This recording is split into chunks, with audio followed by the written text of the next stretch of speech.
What we're attempting to do today is to update you, inform you, educate you on the needs of home care services.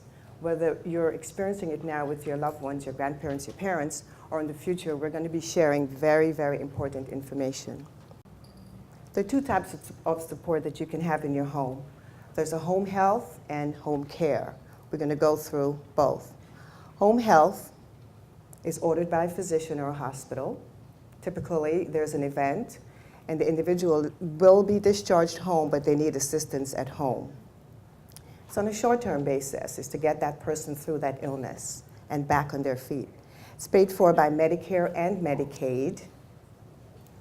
For home health, which is the non-medical end, and that's what Cedas Home Care provides, this is not necessarily ordered by a physician, but each and every one of you could see the need for your loved ones at home and give us a call.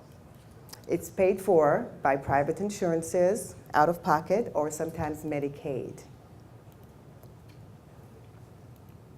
There are different categories of home care. It's the personal assistance care.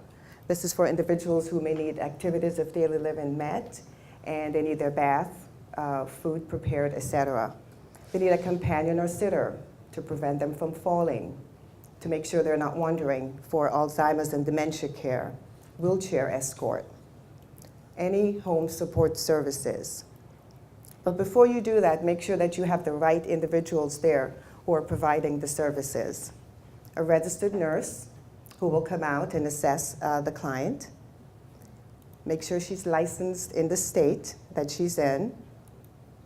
Make sure that the aides are certified, not someone from around the block. The initials behind the individual's names, many of us are confused sometimes. There's registered RN for registered nurse, LPN for licensed practical nurse, PT for physical therapist, certified home health aides. These are the individuals who truly come in and offer assistance and make sure that your family needs are well met. Certified nursing assistants are typically individuals or in facilities, nursing homes, and long-term care facilities. Ask about the hiring practices. How do you know who's coming into the home? Do they verify employment, previous employments? Do they conduct Social Security checks? Do they look at the name that's on that Social Security and match it with that individual? Criminal background. All of our employees have a New Jersey criminal background check done, and also national sex offender check. I want to make sure that that individual who is in the home definitely is very safe for your loved ones. Do they perform employment eligibility verification? You know what that is, make sure that they can work in the United States, they're citizens, or they have whatever is necessary to work. Does the home care agency employ its workers? Some agencies just have individuals that they farm out to others, and they have no liability for that person.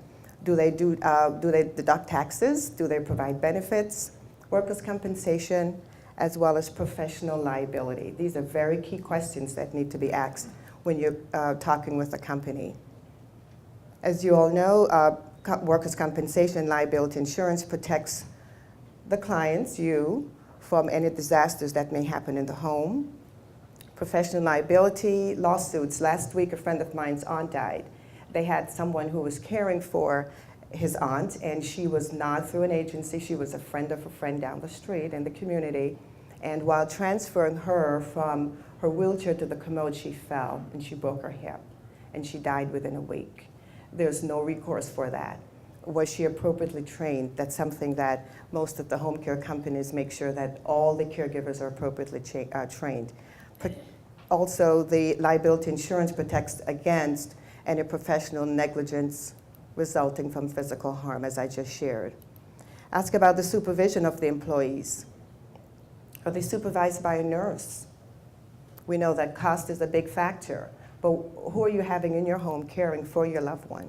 How often does the nurse visit? Is she there once every 3 months, once every 6 months, or once a week?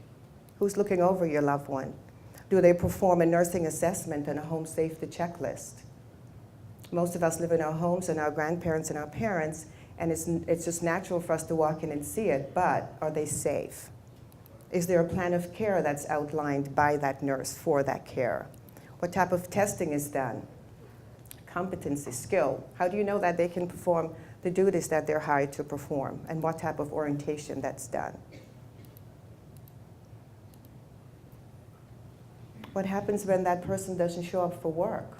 Who takes care of your loved one? These are very critical questions that many times you don't know about until the situation arises. Is there 24-hour access to a manager? Can you meet this person before they come? Or does the doorbell ring and here's someone that you've never met and my God, what am I going to do? We tend to, or actually always match our caregivers with the appropriate client.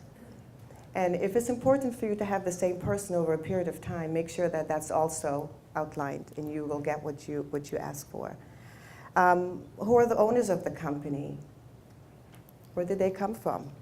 How long has the company been in business? How difficult would it be to meet them? Many companies, you cannot meet the owners. You just know the workers. Do they have a healthcare background? How long have they been in healthcare if they do have the background? References, references, references, present and past. That's very, very important.